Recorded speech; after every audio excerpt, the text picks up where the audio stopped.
এত অল্প একটা সময়ে বিফ দিয়ে এত মজাদার একটা রেসিপির তৈরি করা যায়, একবার না খেলে বিশ্বাস করার কোনো উপায়ই নেই। তো আজকে আপনাদেরকে বিফ দিয়ে এই রেসিপিটি করে দেখাবো। আসসালামু আলাইকুম everyone, it's Rahima's diary. Welcome to my another video. কেমন আছেন সবাই? আশা করি ভালো আছেন। আমরাও আল্লাহর রহমতে ভালো আছি। তো আজকে করে দেখাবো short beef with black pepper. তো শর্ট যেহেতু, এখানে অবশ্যই আমাদের মাংসগুলো আমি ছোট করে নিয়েছি, শর্ট করে কেটে নিয়েছি, আর সাথে একটু হ্যামার দিয়ে থেতো করে নিয়েছি। যাদের হাতের কাছে হ্যামার থাকবে না, তারা পাটা পুতা দিয়ে করে নিতে পারবে হালকা করে। 50 গ্রামের মতো আমি মাংস নিয়েছি। তো এখানে আমি একটা বাটিতে 1 চামচের মতো ময়দা রেখেছি জিঞ্জার অ্যান্ড গার্লিক কুচি অ্যান্ড পেঁয়াজ, মরিচ, আর আমি একটু জালি নিয়েছি। যেহেতু আমার কাছে ক্যাপসিকাম ছিল না, তাই আমি জালিটা এবং টমেটোটা বিচি ছাড়িয়ে কেটে নিয়েছি।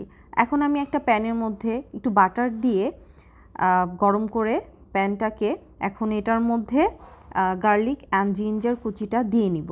তো আমি এই জিঞ্জার অ্যান্ড গার্লিকটা ব্রাউন হওয়ার আগ পর্যন্ত একটু নেড়ে নিব।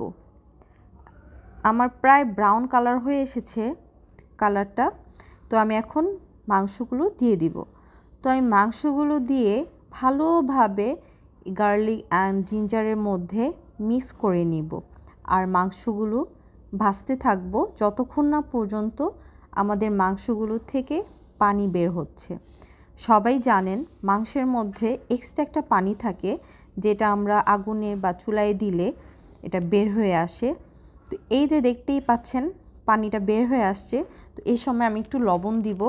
দেওয়ার পর এখন আমি আবার ভালোভাবে নেড়ে নিব। আমি ঠিক 5 থেকে 7 মিনিটের মতো এটাকে চুলায় এভাবেই নেড়ে নিব। এই অবস্থায় আমি 1 চামচের মতো সয়া সস ইউজ করব। এই রেসিপিতে সয়া সসটা মাস্ট বি, এটা খুবই ইম্পর্ট্যান্ট। লবণটা পরিমাণ মতো দিতে হবে, যেহেতু সয়া সস ইউজ করছি, সয়া সসের মধ্যে এক্সট্রা লবণ থাকে। এখন আমি পেঁয়াজ কিউব এবং জালিটা যেটা কেটে রেডি করে রেখেছিলাম সেটা আগে দিব, যেহেতু এটা হতে একটু সময় লাগে। আমি এত সেদ্ধ করব না, তো এই রেসিপিটা এত ওভারকুক কোনো কিছুই ভালো লাগবে না। তো এ পর্যায়ে দেখুন পানিটা অলমোস্ট শুকিয়ে আসছে। তো এই অবস্থায় আমি জালিটা এবং পেঁয়াজটা ভেজে নিব। হ্যাঁ, এটা মাথায় রাখবেন, আমি এটাতে কোনো প্রকার আর এক্সট্রা ওয়াটার ইউজ করব না। তো আমি এ পর্যায়ে গোলমরিচও দিয়ে দিয়েছি। এখন যেহেতু আমার জালি আর পেঁয়াজটা হাফ কুক হয়ে গেছে, তো এই পর্যায়ে আমি টমেটো এবং চিলিটা দিয়ে দিয়েছি। আমাদের এইভাবে কিছুক্ষণ প্রায় 2 মিনিটের মতো আমাদের ভাজতে হবে। তো এই পর্যায়ে দেখুন হালকা একটু অয়েলি একটু ওয়াটারি একটা ভাব আছে। তো এই পর্যায়ে আমি যে ময়দাটা রেখেছি আমি এটা ছিটিয়ে দিব। এটা কিন্তু গুলিয়ে দেওয়া যাবে না, এটা আমি এইভাবেই ছিটিয়ে দিব। তো ছিটিয়ে দেওয়ার পর দেখবেন একটা ক্রিমি একটা টেক্সচার চলে আসবে। মাংসের মধ্যে যে এক্সট্রা একটু ওয়াটারি বা একটা অয়েলি একটা ভাব থাকে, ময়দা খুব সুন্দর মতো করে এই দুটোকেই অ্যাবজর্ব করে নেবে। আমার এই রান্নাটি প্রায় হয়ে এসেছে। দেখুন এটার মধ্যে কোনো এক্সট্রা পানি বা তেলের কোনো চিহ্ন নেই।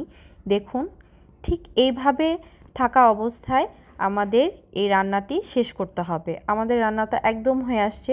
এখন আমি গ্যাসটা অফ করে সার্ভ করে নেব। এই তো হয়ে গেছে আমার short beef with black pepper. তো আমি এখানে তো জালি ইউজ করেছি, টমেটো ইউজ করেছি। আপনারা যদি চান এখানে ক্যাপসিকামও ইউজ করতে পারেন, আর যদি নাও চান সেক্ষেত্রেও কোনো সমস্যা নাই।